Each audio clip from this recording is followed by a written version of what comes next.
అయ్యో గింత అర్జెంట్గా వస్తున్నదేం రా. రే నువ్వు ఇక్కడే ఉండరా నాయన, ఆగు ఇక్కడే ఉండు.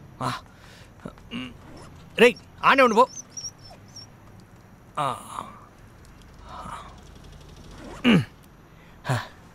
అమ్మాయా ప్రశాంతంగా ఉన్నదిరా.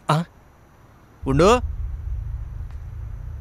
రే గుండు, గుండు ఏడికి పోయినావురా? గుండు గుండు రే గుండు, రే ఈడేం చేస్తున్నావురా? ఒకటో రెండో పోతున్నావా?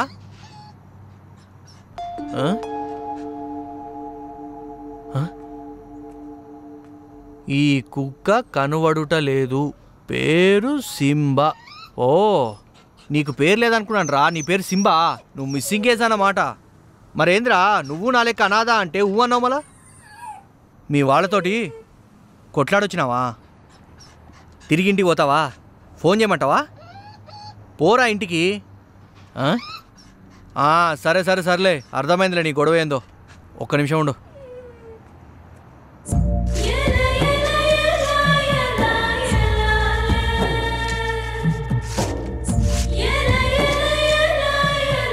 నీకేం కాదులే, నడిపోదాం.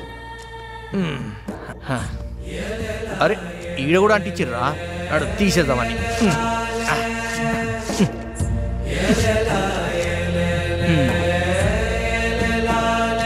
ఏంద్రా నన్ను వదిలిపోనీకి అయితలేదు కదా? నేను కూడా నేను వదిలింటానేను రా, మజాక్ చేసిన అంతే. ఈ గోడ మీద ఫోటోలు అట్టిస్తే ఎవడు పట్టించుకుంటాడు రా? ఎంతో మందిగా అనిపించలేరు. నిన్నెవడు దూరం చేశాడు నా కాడికి వెళ్ళి. ఏం టెన్షన్ పడకు, నాతోనే ఉంటాం. అదిగో వచ్చేసారు, వచ్చేసారండి. ఏమండి ఈ కుక్క వీళ్ళదేనంట. నేనే ఫోన్ చేసి రమ్మన్నాను. ఊరంతా దీనికోసం పోస్టర్లు వేశారు. ఇవ్వండి బాబు. దీని మీద బెంగతో ఇంట్లో ఎవరు సరిగ్గా భోజనం కూడా చేయలేదంట.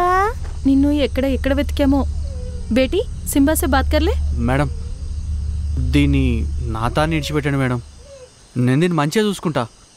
నాకు బాగా దగ్గర అయిపోయింది మేడం. ఏమండి వాళ్ళు పెంచుకున్న కుక్కను మనకెందుకు ఇస్తారండి? దాన్ని వాళ్ళ బిడ్డలా చూసుకుంటున్నారంట. పాపం ఆ పాప బెంగ పెట్టుకుందంట. జర నువ్వు నోర్మి ఏంటయ్యా మేడం? ఊరుకుంటుంటే ఎక్కువ మాట్లాడుతున్నావు, మర్యాదగా ఉండదు. ఈ సింబా మాది, దీన్ని మేము తీసుకెళ్ళిపోతున్నాం. ఎక్కువ మాట్లాడతావేంటి? కుక్కని దొంగిలించావని నీ మీద కేసు పెడతా. తప్పుకో. మేడం ఈ కుక్క మీదే కదా? కన్ఫర్మ్ కదా? తీసుకెళ్ళండి. చలియే గుండు.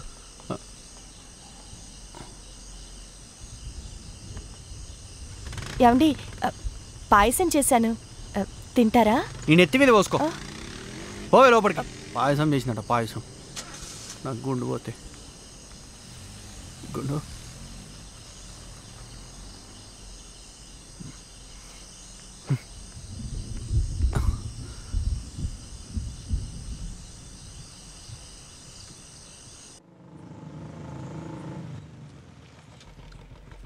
ఏమండి ఏమండి లేవండి. ఏమైందే? అప్పులోళ్ళు వచ్చారు.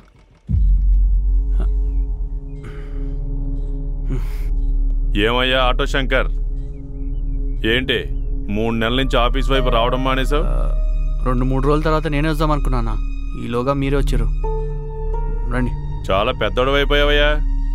ఫోన్ చేస్తే ఎత్తావు, మనిషి కనపడవు. మాకు తప్పదు కదా మరి, నిన్ను వెతుక్కుంటూ మేమే వచ్చాం. అదేం లేదన్నా, వచ్చిన పైసలని దానికే సరిపోతున్నాయి. మొన్ననే ఆటో కూడా రిపేర్ చేయించిన, చేతిలో పైసా కూడా లేదన్నా. అలాంటప్పుడు నీకు ఆటో ఎందుకయ్యా? ఆటో తీసుకెళ్లి ఆక్షన్లో వేసేస్తాను, అప్పుడు నీకు గొడవ ఉండదు, మాకు గొడవ ఉండదు. రే బండి తీసుకెళ్లి ఆఫీస్ దగ్గర పెట్టండి రా. అన్నా గట్లా మాట్లాడకన్నా, నేనే వచ్చి పెద్దన్నతో మాట్లాడతాను. ఆటో మాత్రం తీసుకుపోకన్నా. అది కదయ్యా, నువ్వు ఆఫీస్కి వస్తే మేము మీ ఇంటికి ఎందుకు వస్తాం? సరే ఇంకో వారం చూస్తాం, లేకపోతే బండి తీసేస్తాం.